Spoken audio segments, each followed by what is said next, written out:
Who's my board member this morning? That's me. Vincent. Vincent? All right. Good morning. My name is Vincent, and I'm currently serving as president of this congregation. All are welcome to join our hybrid worship service of the Fourth Unitarian Universalist congregation in Westchester, where everyone is welcome and everyone belongs. A special welcome to those new to our congregation. We're glad you're joining us this morning. We invite you to stay for our coffee hour after the service, and we hope you will sign our guest book. We are a liberal and inclusive community where members and friends gather to support each other in the spiritual journeys and to give service to the wider world of which we are a part. If you would like to learn more about our congregation, our faith tradition of Unitarian Universalism, we encourage you to connect with Harold Stillman, Lauren Normay, or Gretchen Grimm from our membership committee after the service. If you are joining us on Zoom, please put your name and contact information in the chat and someone will reach out to you. Visit our website at www.4uu.org. Thank you, Vincent. Ralph and Eric Larrabee, would you mind coming up and lighting our candles this morning?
I have my notes. Good morning, everyone. Welcome again. I'm Reverend Lane Cobb. I'm happy to be the minister here at Fourth Unitarian Universalist Congregation of Westchester. Thank you for everyone who is joining us on Zoom. It's so good to see you guys. I'm so happy. Some folks that we just don't get to see very often. Thank you for joining us. Thank you so much for the people that are here. I'm so excited to see you. Jerry Bendix, thank you for making it today. Yay. All right, the OG. So we're glad you're here. We hope you'll come again. The theme of our worship service today is collective work. We Are One by Reverend Dr. Hope Johnson is our call to worship today. And we lost Dr. Hope Johnson in November of 2020, but she was a proud woman of color who had many leadership roles in the Unitarian Universalist Association and in congregations across this country. We are one, a diverse group of proudly kindred spirits, here not by coincidence, but because we choose to journey together. We are active and proactive.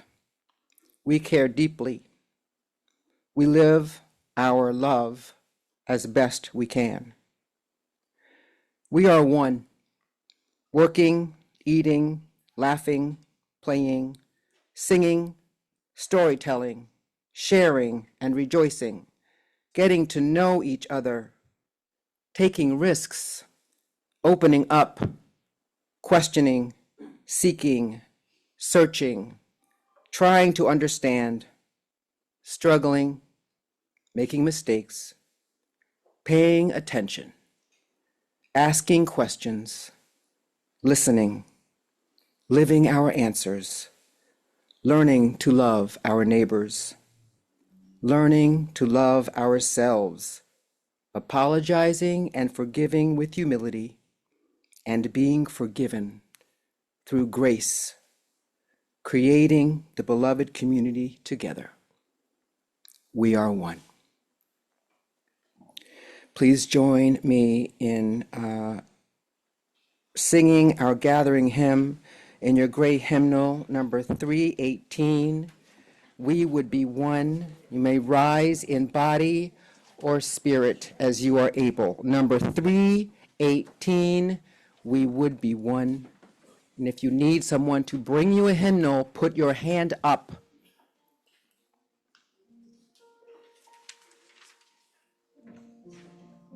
If you're not familiar with the song, we're going to sing the first verse twice because we only have 3 verses, which is, 2 verses. So you need one to practice with.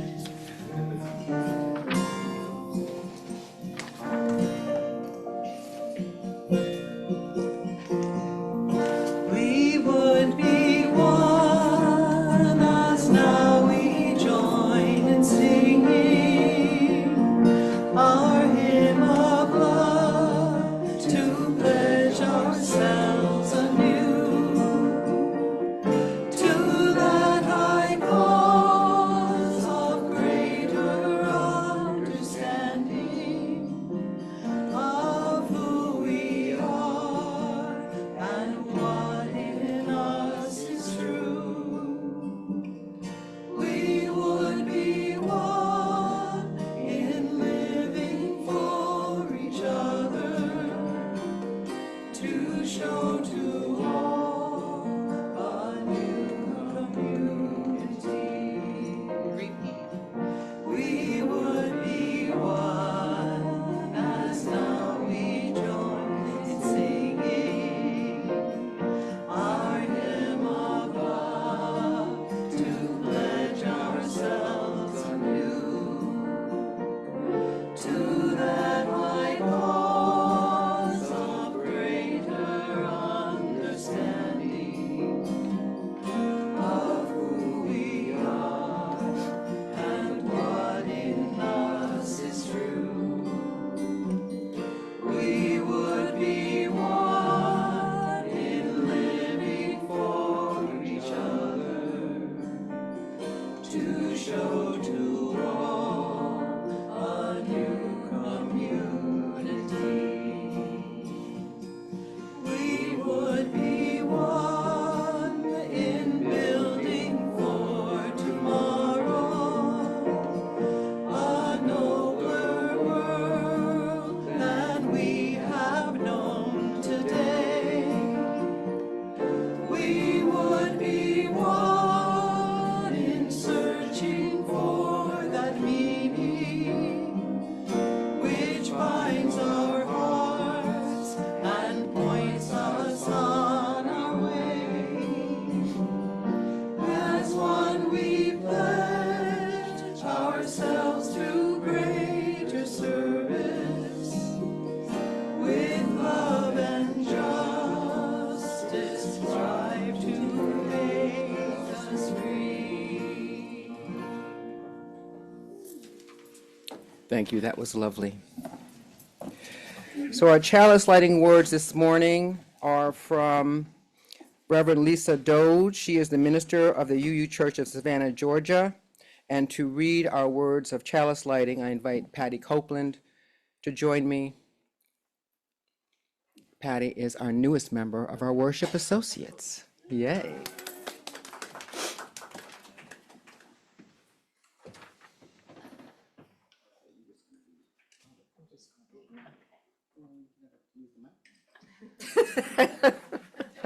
Sorry, I'm the latest member.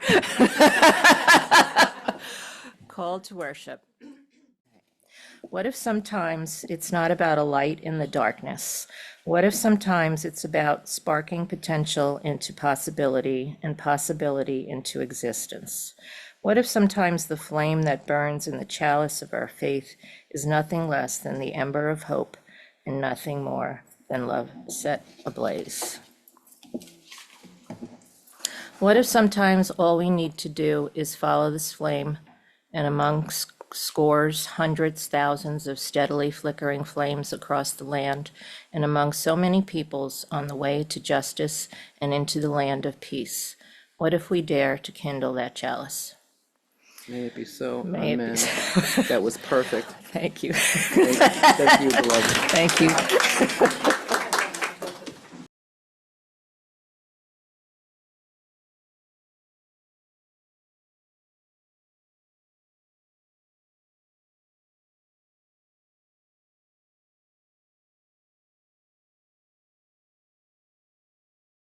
Please join in singing our chalice song, followed by our unison affirmation.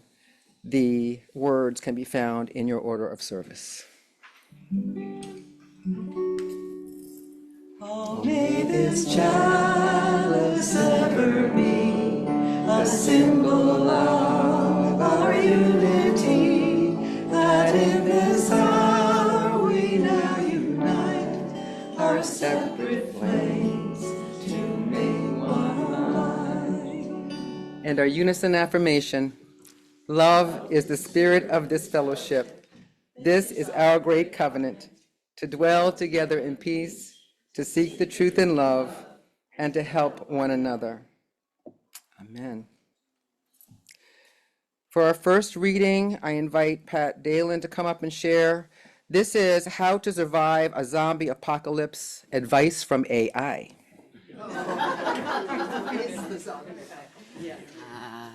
Good morning. Surviving a zombie apocalypse requires preparation. Securing a safe location, gathering essential supplies, and maintaining situational awareness. In the first hours of an outbreak, act quickly and decisively. Secure your home by locking doors and windows and barricading entry points with heavy furniture or materials. Assess your surroundings carefully to identify safe escape routes and avoid dense urban areas where infection spreads rapidly. Stay calm and prioritize survival over exploration or curiosity. Choose high ground or fortified locations such as multi-story buildings with few entry points, remote cabins, or isolated rural areas. Avoid overcrowded, safe zones that may already be compromised. Plan multiple escape routes and ensure your location has access to clean water, food, and the ability to fortify against threats. Stockpile supplies to last at least 90 days, including water, food, medical supplies, tools, and equipment. Prepare to defend yourself against zombies. Weapons should be accessible, and you should know how to use them safely. Focus on neutralizing immediate threats to protect yourself and others. Quarantine infected areas and isolate challenges to minimize risk. Sustainability is key. Maintain access to water, food, and shelter, and develop skills for self-reliance, such as gardening, hunting, or fishing. Monitor zombie behavior and infection patterns and adjust your strategy accordingly. Avoid unnecessary exposure and stay informed through reliable communication channels. Environmental considerations. Urban areas are considered high risk due to population density and rapid infection spread.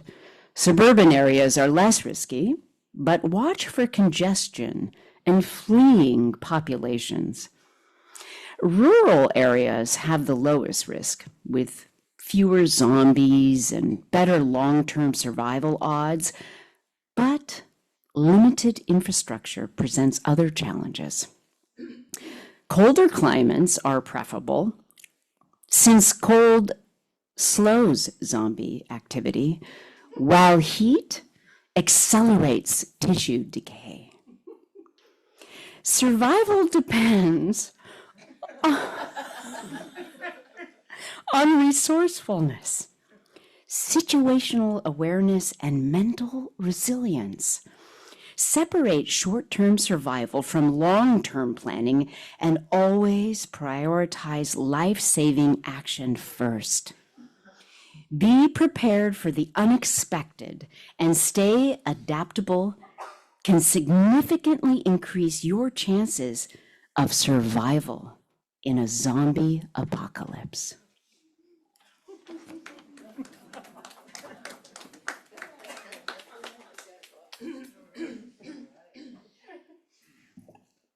Thank you, Pat. You just threw yourself into that one.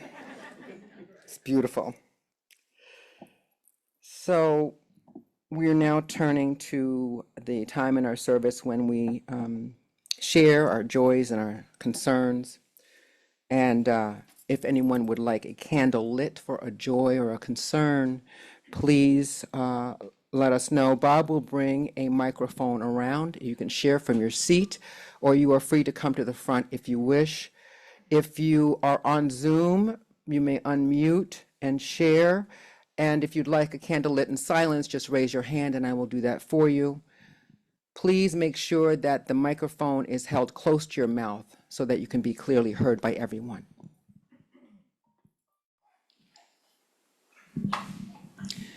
We light one final candle for all the joys and sorrows that spoken and unspoken.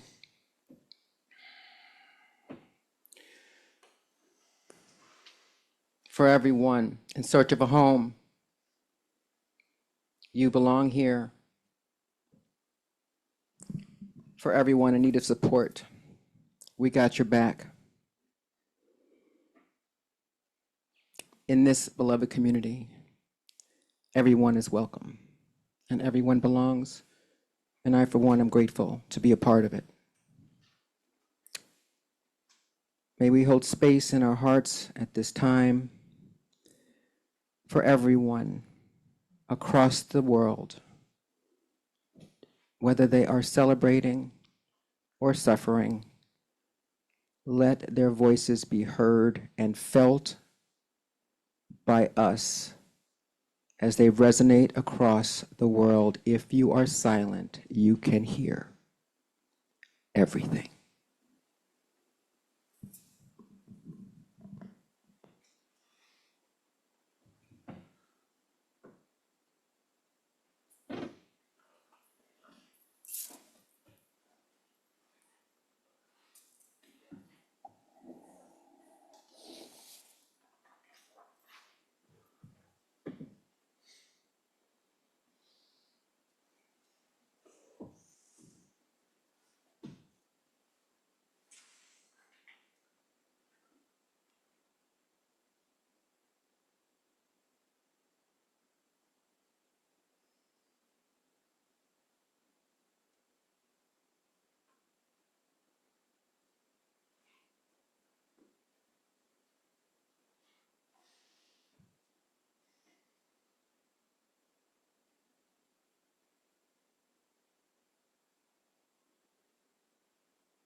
We will now join in our hymn number 123, Spirit of Life.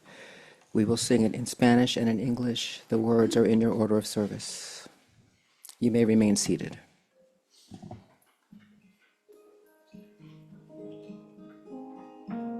Fuente de amor, ven hacia mí, y al corazón tanta alegre compasión, sopla volar su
Thank you, everyone. So it's the time in our service when we give to those things that we care about, and we will be having our offertory and passing two baskets among you. One is for the benefit of our sanctuary here, or this fellowship, and one is to benefit our community partner at Fred's Food Pantry in Peekskill. And as you all know, the need is great, so we thank you for giving generously as you are able. The basket with the cloth is for Fred's. If you're online, you can give at Fred's at chhop.org.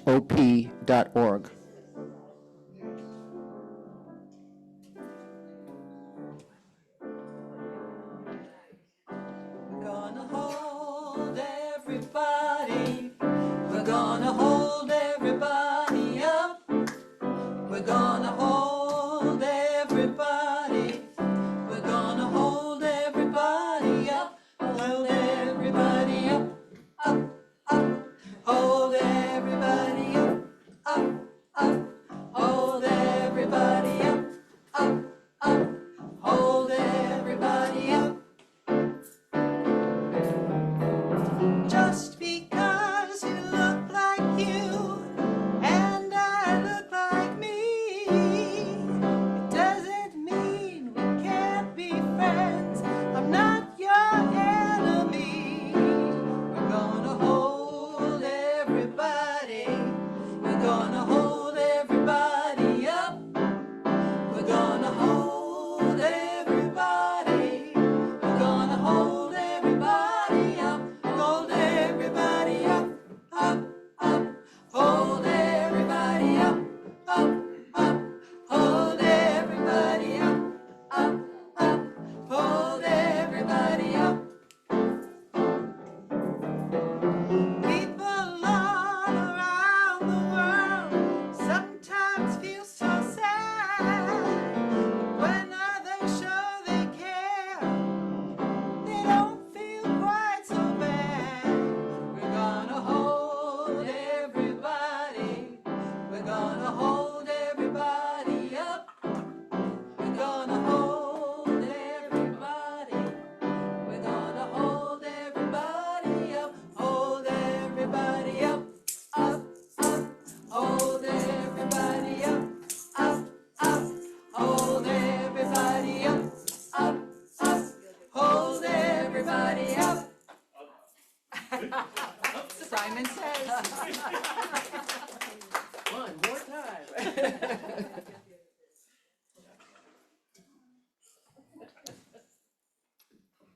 Thank you, Pam, Carol, and Eric. Thank you for that. So we have a different reading now. We're going now away from zombies and towards something a little more serious. It's here to read The Prepper Delusion by Kit Dillon, an adapted version of the article that appeared in the New York Times earlier this week is Brian Cameron.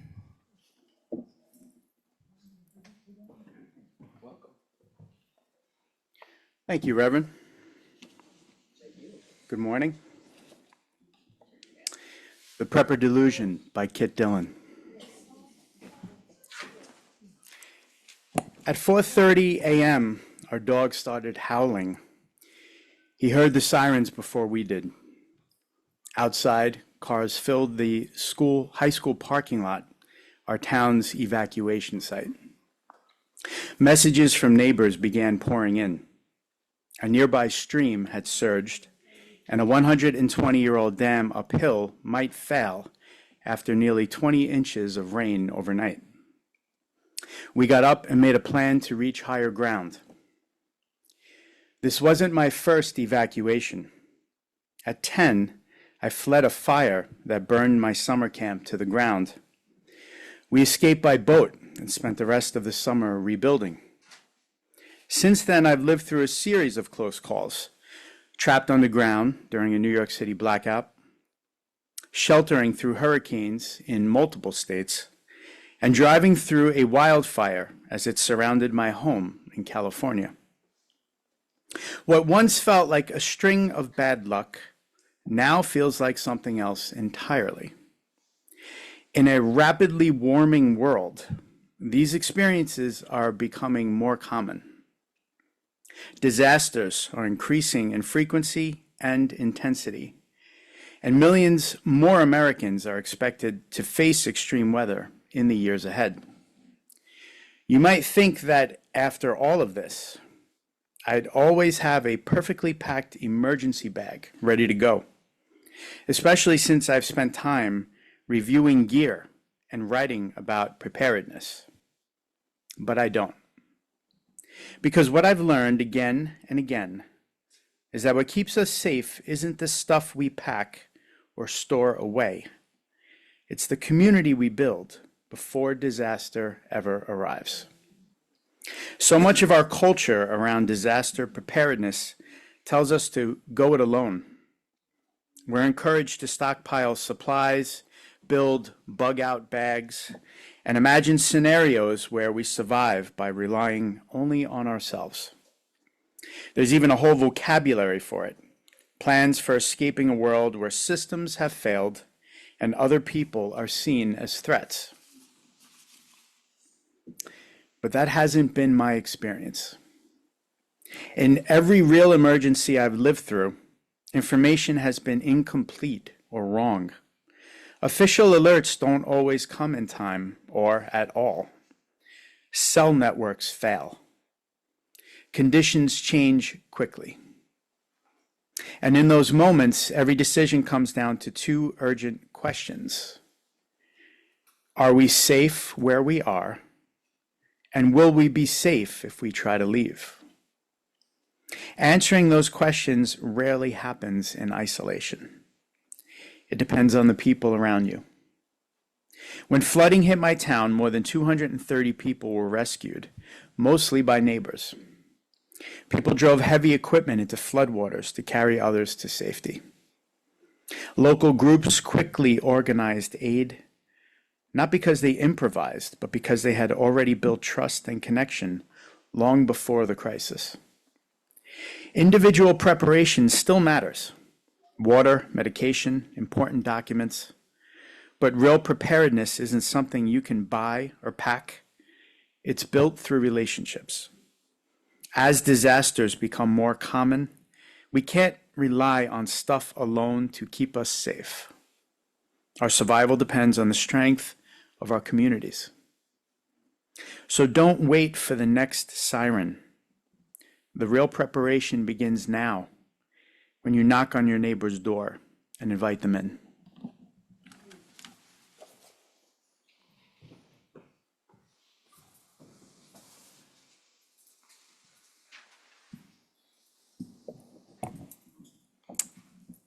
Brilliant, thank you.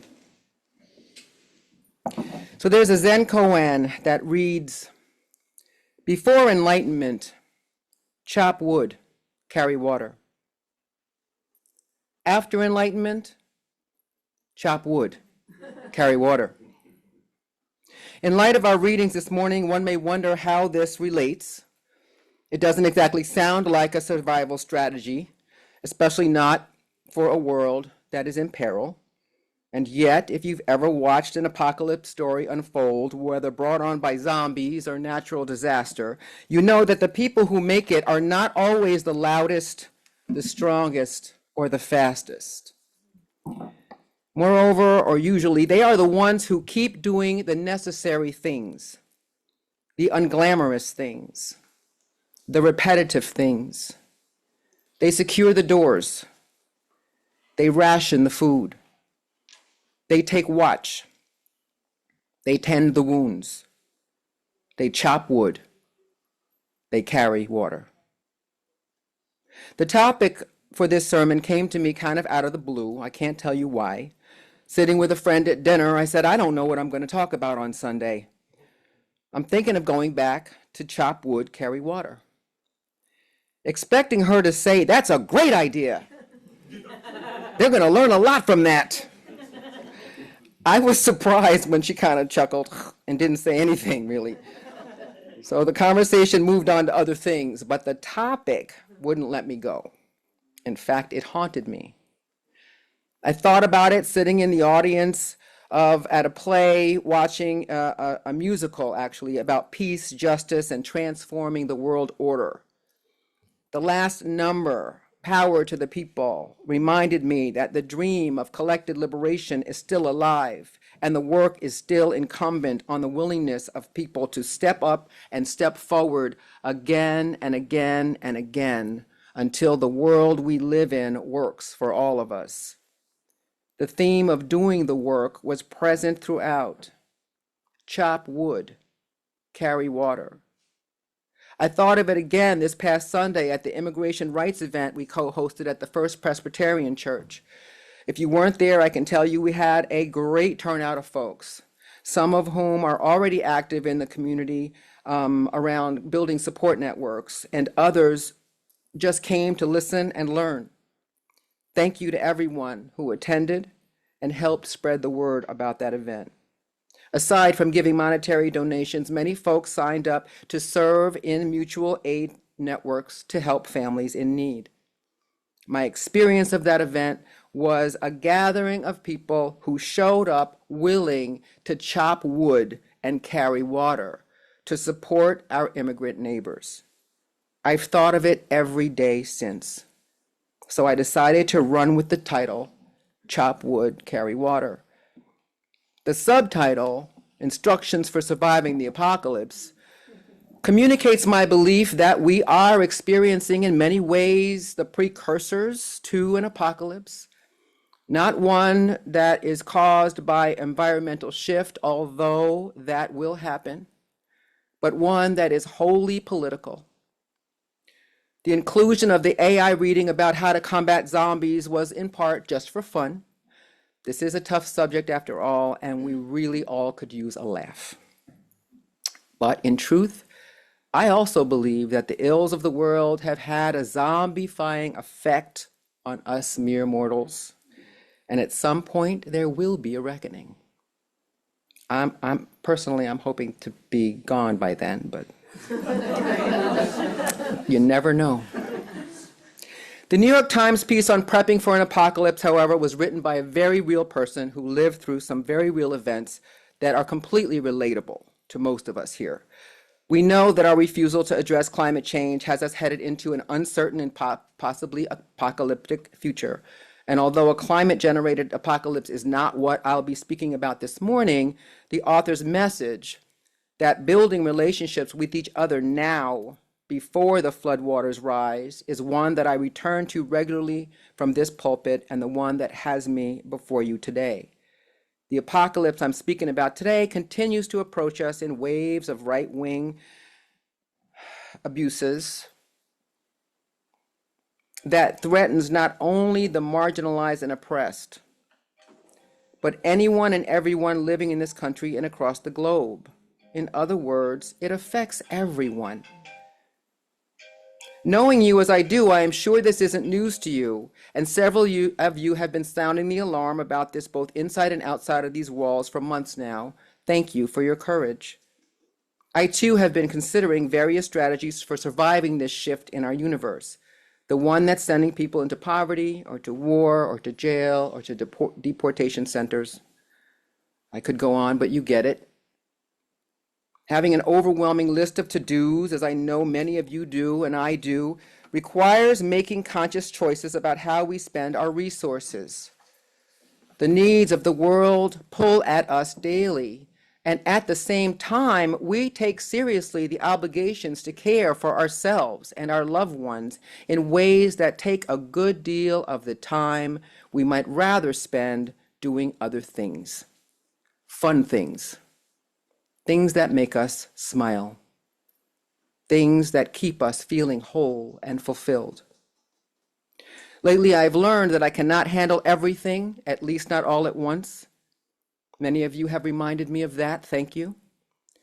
Rather than allowing myself to be overwhelmed, I have leaned into the lesson of chop wood, carry water. Whatever is in front of me, do that. Whatever is essential and necessary, do that, and do it with intention and commitment to achieving a positive outcome, and forgive myself if it doesn't work out. Attachment, as my Zen practitioner buddies know, is a source of suffering. Historically, chop wood, carry water has many stories attached to it.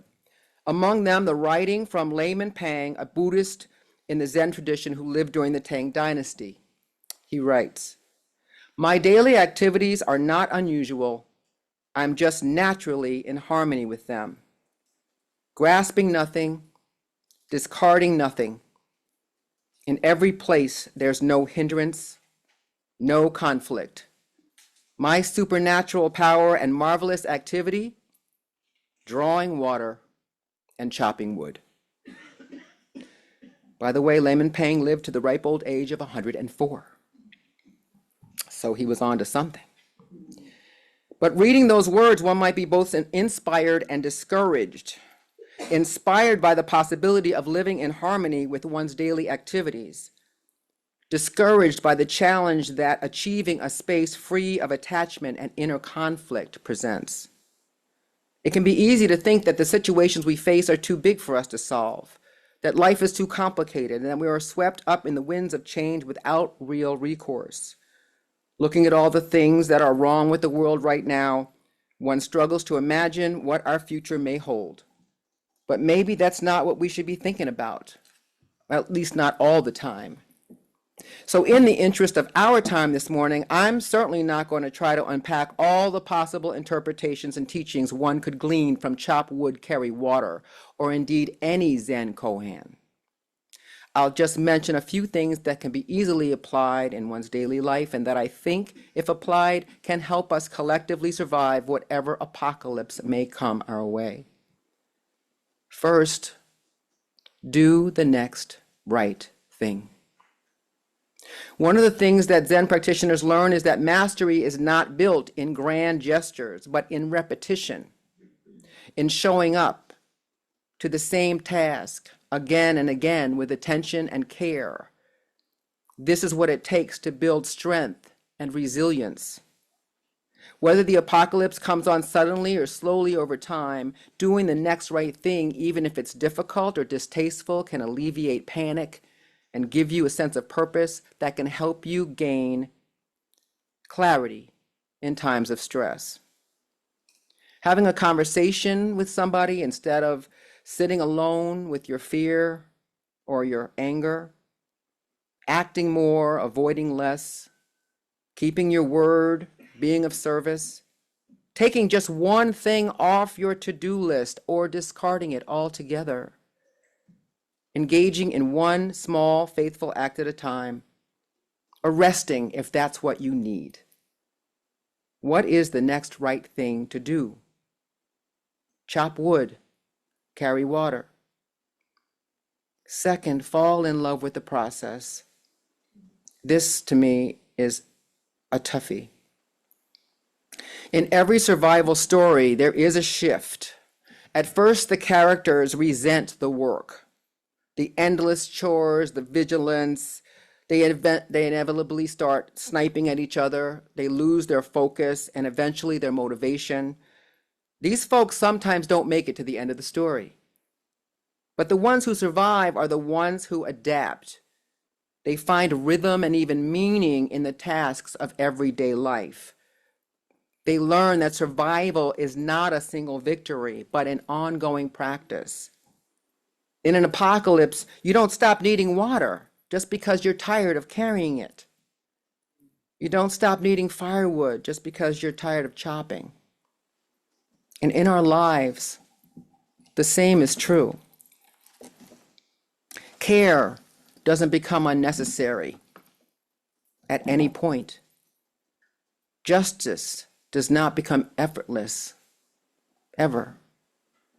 Love does not become automatic, for sure. But something changes when we stop resisting doing the work. When we allow the act of showing up again and again to become a kind of sacred devotion, Our relationship to the work of chopping wood and carrying water is transformed from a burdensome chore to an act of love for ourselves and for the world. Thus, survival becomes less about ego identification and more about spiritual formation. Showing up and doing the work is good for you. Chop wood, carry water. Third, let the work shape you. One of the Zen teachings that I learned many years ago is how you do anything is how you do everything. I've referenced it a lot in conversations with clients when I had my coaching business back in the day.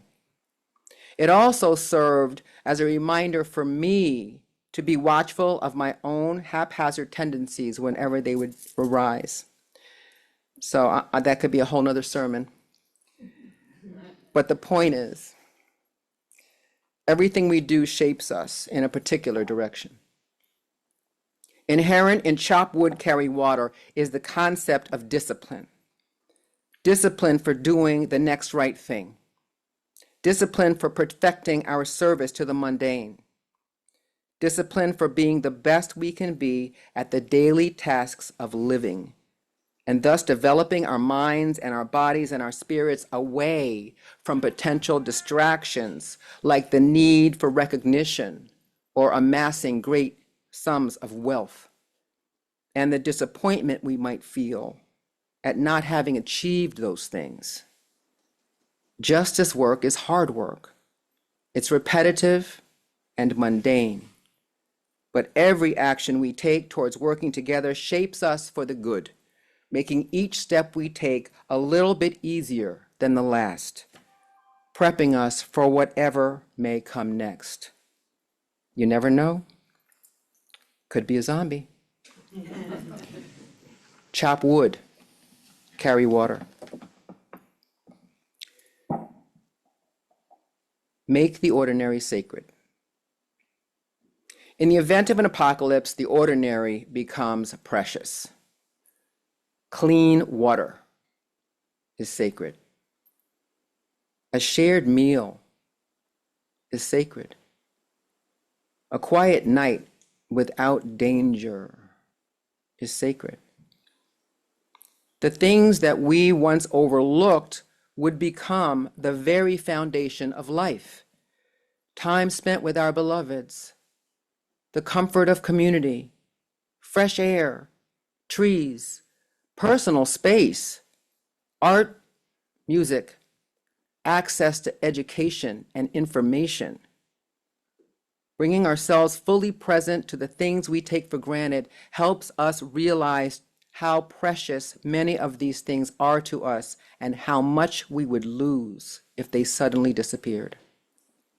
Treating the mundane as sacred helps us to get present to the miraculous in our lives and even to the miracle that life itself is and that we are. The chores, the conversations, the daily acts of care, these repetitive aspects of our living provide us with the opportunity to live with intention and to bring care and love to every moment. To chop wood is a contribution. To carry water is a gift. Lastly, just keep doing the work together. If there's anything to be learned from stories of apocalyptic events, zombie or otherwise, it's that no one survives the apocalypse alone. Survival is a communal process based in relationships, communication, and trust. Whatever storm we may be facing, we need each other to help us get through it. Someone to share the weight of the journey. Someone to stand watch while we sleep. Someone to help us carry water when we're tired. To make the work lighter. To make fear bearable. To help create a future that seems more hopeful and feels more humane. Someone to remind us of who we are when we inevitably forget our own true power. especially when we just do the work, and especially when we do it collectively. So if you're wondering how to live in a world that feels at times like a slow-moving apocalypse, remember, do the next right thing. Fall in love with the process. Let the work shape who you are. Treat the ordinary as sacred, and do not do it alone. We are all being tested right now, every one of us. How we meet this moment will absolutely define us for the foreseeable future. Chop wood, carry water reminds us that though we do not know the outcome, doing the work necessary for our collective survival will help us develop the tools to build a future we can all live into together. So keep showing up, keep caring, keep choosing to act on the side of love in a world that does not often make it easy to do that. Because in the end, survival is not just about avoiding the zombies. It is also about refusing to become one. And that refusal, that daily deliberate devotion, may just be the most powerful act of faith we have at our disposal right now. Chop wood, carry water. May it be so. Amen.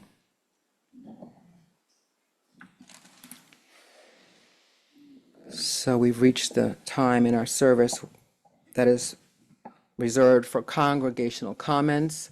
And following congregational comments, we will have announcements. Bob will pass the microphone.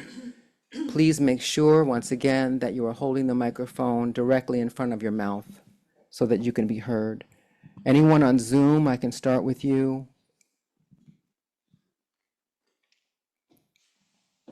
Okay, that Yes, was ma'am. magnificent. Um, I really appreciate the whole talk on chopping water. Chopping wood, carrying water. We could try the other thing. And as you say, it's all about what's needed, and I'm finding in my life that is so incredibly true more and more. And what comes with that is that I don't always mostly know now what's needed until the very moment. So it's become really a very different way of life. And what I think it's asked me to do, which was so needed, set aside plans. Some plans. Set aside some of the ideas I've had, and in a very big way, working on setting aside fear, continually setting aside fear.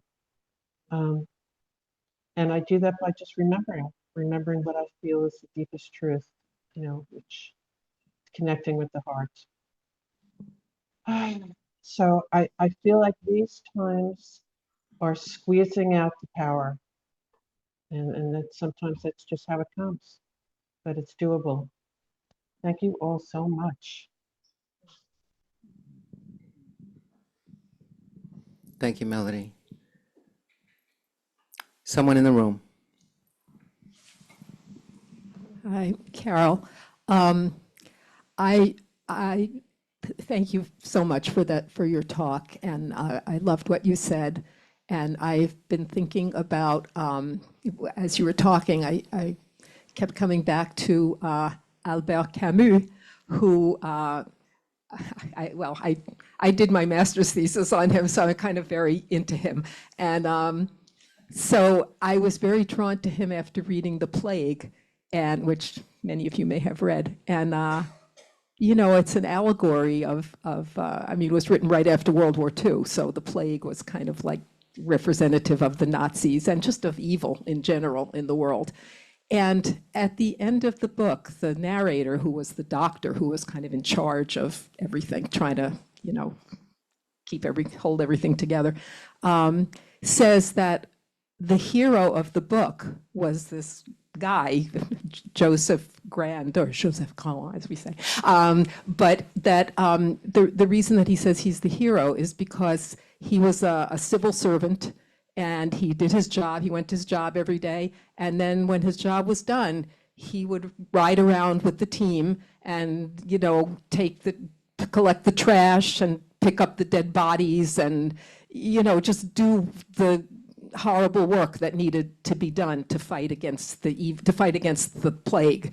And so it kind of is sort of the same idea, you kind of, he was very not self-aggrandizing, didn't complain. He just did what had to be done. He just did the right thing, the next right thing. And so it just kind of reminded me. He was a precursor of Lane's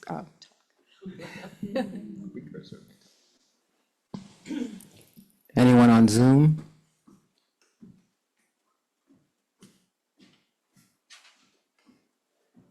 Anyone in the room? Hi. Most people know me, but I'm Mel Tansman. Thank you. I have to do a lot to keep myself from becoming a zombie. My life, as all of our lives, have gone through many changes. As I've gotten older, there have been many changes. How do I keep myself together? My personal care, taking care of myself, has become forefront. When before, I neglected myself for too long. Yet, for me to take care of myself, I also have to take care of others. One thing we're missing that is making us all zombies is the lack of community. We need this community, and that's why I'm back here now. I'm really happy to see Jerry, who I haven't seen in probably 15 years. It's tough. There are people I've made commitments to, and I intend to keep them. My elderly ex-neighbor who depends on me for shopping and taking him to medical appointments. Maura had mentioned Paul, my brother-in-law, who speaks to, from his facility where he lives, maybe 3 people a week. I can't not pick up the phone when he calls, even if it's twice or 3 times a day. I promised his mother on her dying bed that I would always have a kind word for him. And that's all I can do. I've tried to solve some of his problems, but I can't do it. But he'll always have a kind word. I might have to cut him short sometimes, but he'll have a kind word. Thank you.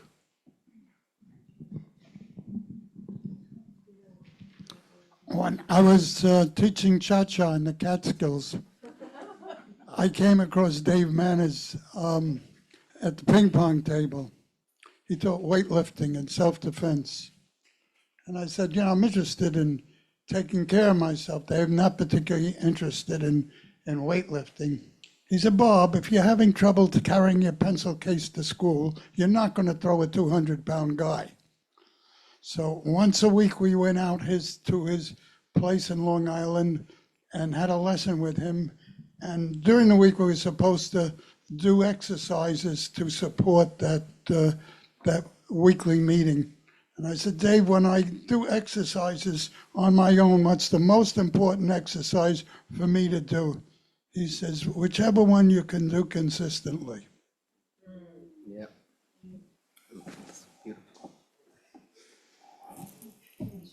David, and then someone on Zoom. Oh, okay. Thank you, Elaine, for putting the focus, as you did, on a very process-oriented approach to our shared journeys.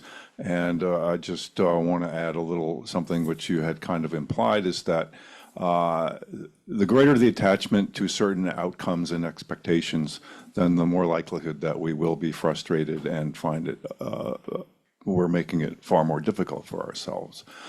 It's not an easy thing to enter into the whole Leela, the whole play of the human experience without expectations and without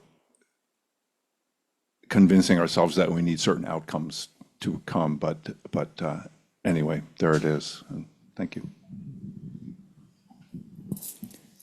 Zoomers?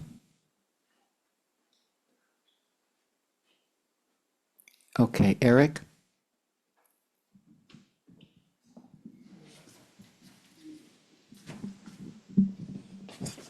Eric, thank you, Lane, for the message again today. What I kept returning to while you were talking was the idea that some of us are already going through apocalyptic times, but it's not everybody, right? And I think one of the things that seems to plague our society is that we always think that we're separate and we're constantly making somebody other the blame.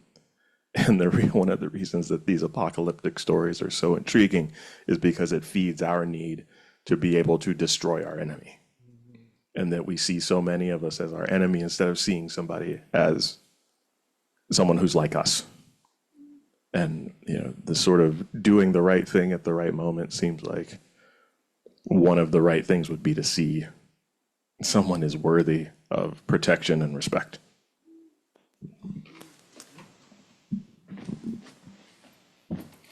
Maura?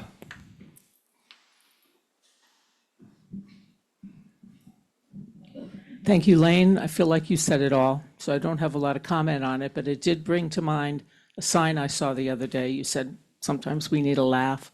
This sign said, "What kind of world are we leaving for Keith Richards?"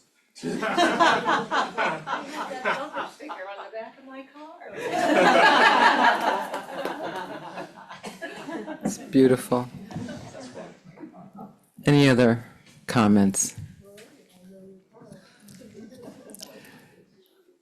Last call, Zoomers.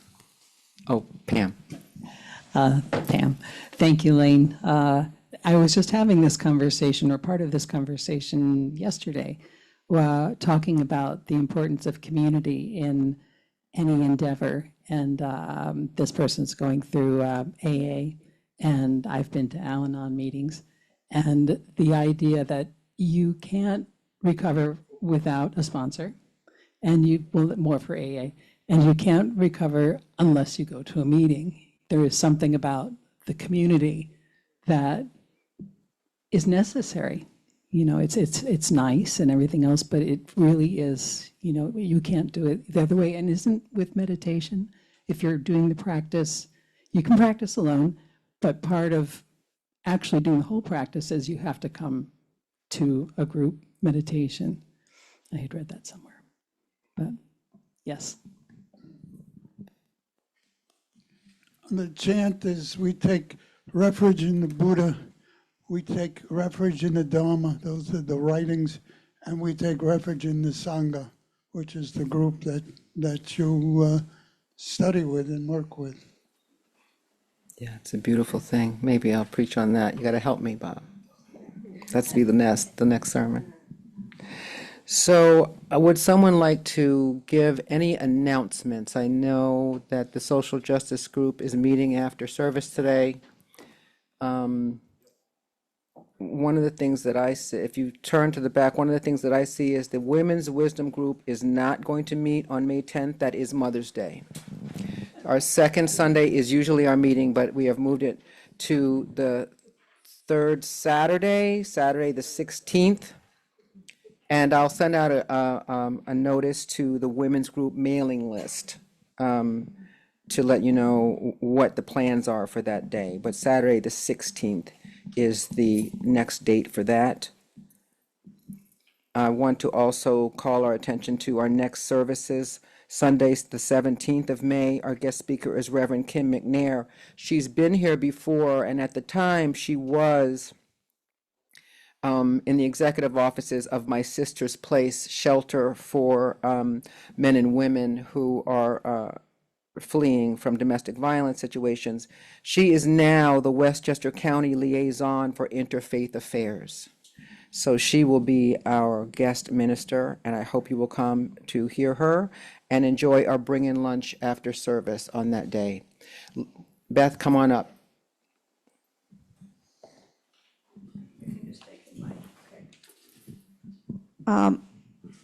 Yes. Hi. Last Sunday, we had what I think we all agree was a very moving and successful gathering at the First Presbyterian Church in the support our immigrant neighbors. I think over 60 people came. And we also used that as a fundraiser to pass funds onto the New York Civil Liberties Union, because they are one of the few legal resources that immigrants who run into or get picked up by the powers that be have to help them struggle through the system. And we collected over $500.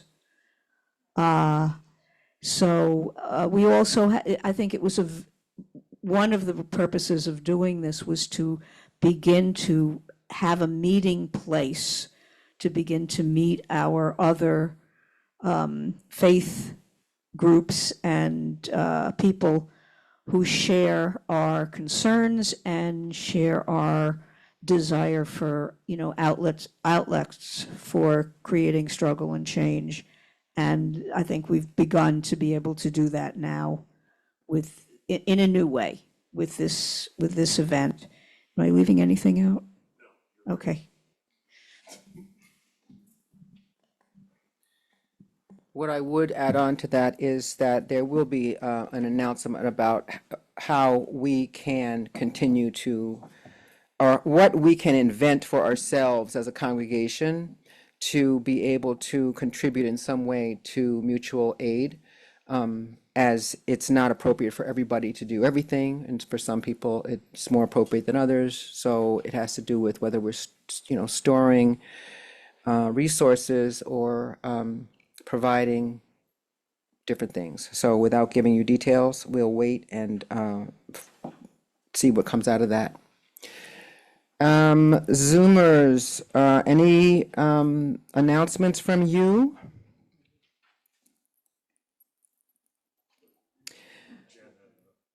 Who's that? Oh, I'm sorry. Come on up, hon. Yes, Jen, please come up.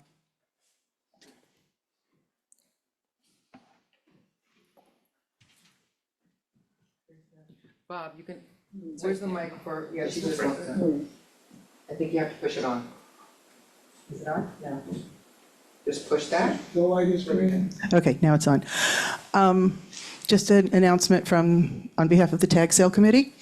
Tag sale is coming up. The last few years, we've had the benefit of being asked to help clear out some houses, and we've had a lot of stuff come from that.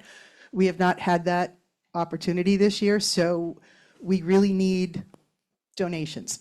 So if you know anybody who is moving or downsizing or just wants to clear things out, you can contact me. I can help pick things up. If you have things that are too big and you need help, we can help pick things up. If you have other stuff, we're starting to collect now. So if you have smaller stuff and you want to bring it in when you come for service, bring it in, or contact me or contact one of the members of the Tag Sale Committee, and we can arrange to come pick things up or to open the door if you want to bring it here on a day that we're not having service. But we really need items for our tag sale to make the tag sale successful. So thank you all for looking into your closets. Yes. I just wanted to know if you wanted to look during the tag sale, is the sign-up sheet available yet? I don't believe so, but that's a Pam question. Pam Cook, that's a Pam Cook question. I am collecting things, so the collecting things questions come to me. The signed up things, that's a Pam Cook question. Yes, Judy. I think that we usually wait until closer to the tag sale time for the sign-up sheets. Probably the beginning of June, we'll really start asking people to sign up because people's schedules are sometimes unknown or they forget. So it's the closer we get to the tag sale, the more effective it seems to be. Yes, but please mark the dates on your calendar now so you know to put some time aside for tag sale weekend. And we will be prepping for the 2 weeks before the tag sale, We will be clearing out the room. We will be bringing in the tables. We'll be starting to set things up and price things. We need people for all of that, for not just tag sale weekend, but for the weeks before to get things prepped. But we also need a lot of help during tag sale weekend. We have things that you can do if you are not as mobile and you want to sit, and you can sit out at our bake sale and sit by the table. If you are more mobile and you can help move and shuffle things around and bring things out to cars and all that kind of stuff, we need people to help with parking the first few days. There are jobs for everybody, no matter what your abilities. So please, when the sign-up sheets come out, and like I said, that's a Pam Cook question, but when those sign-up sheets come out, please sign up. In the meantime, if you have stuff and you need to donate, you can contact me. You can contact Judy. You can contact Lauren. You can contact Pam. Any of us will help coordinate getting your stuff here. So the tag sale, yes, Oh, tag sale weekend is June 27th? 26th and 20 26th, 27th and that- 28th. That weekend. It circles around the 27th, whatever that weekend is.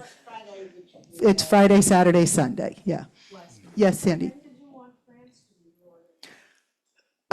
That's going to be a last, like right at the end, right before we are doing a plant sale. We're going back to doing plant sale this year. Stace from the Zen group is organizing that. But I think because plants need to be taken care of, we can't just store them in a room upstairs. So that's like a last minute right before the tag sale starts. So like end of June is when we would be looking for the plants. Thank you. So I'm going to invite anyone who has more questions about our tag sale to catch Jennifer at coffee hour so we can close our service. I want to once again thank the Zoomers for being here. It was great to see you all, and I look forward to seeing you in person as well. And everyone who has joined here, thank you for coming. And yes, ma'am, you want what? Come on up. We have not decided if we're having a new member luncheon, but Lauren wants to talk about it. Come on. With the bring-in lunch next service on the 17th, if you're interested in finding out about membership, please see me or Lane, and we'll see whether we could set up a separate area where we can talk about that. Okay? Thank you. That's how you know you have a good committee head, because she says, Lane? Thank you, Lauren, for sure.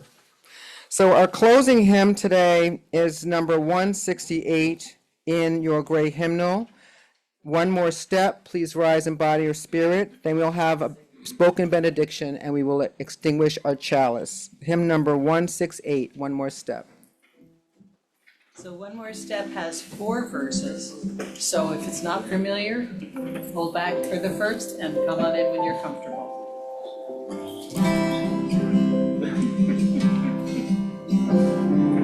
One more step, we will take one more step, till there is peace for us and everyone will take one more step.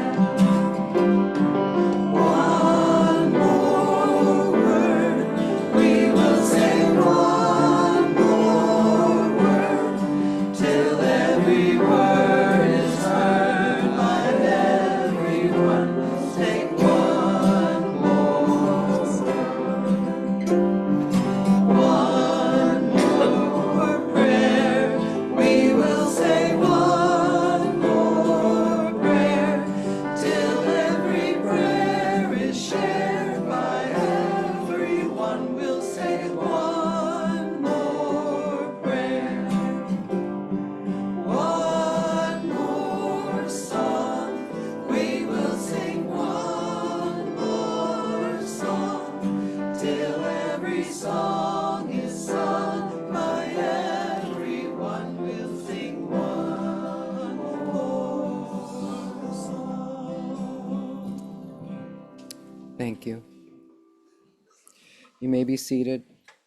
So our words of benediction are from Reverend Karen G. Johnston. She's the senior minister at First Unitarian Society in Burlington in Vermont. It is entitled, Do Not Be Alone Right Now. She says, do not be alone right now. Gather together. Gather together. Gathering together grows courage in ourselves and in others who see the numbers swelling.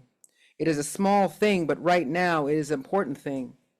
Great sources of wisdom remind us, just because you cannot stem the tide of all hate, it is still right to do the thing you can do. These things add up.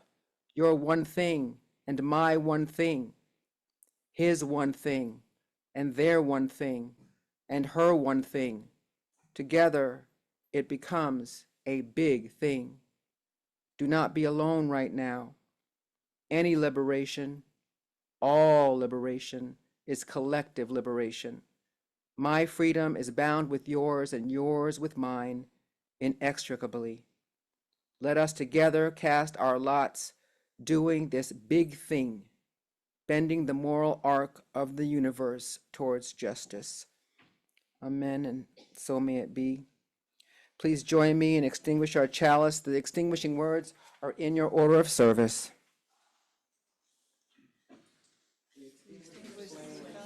But not the light of love, fellowship, and truth. May we hold it in our hearts until we are together.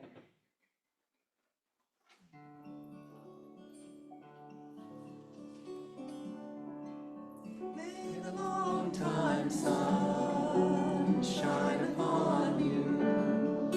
All love surround you. And the pure light within you guide your way on. May the long time sun shine upon you. All love surround you.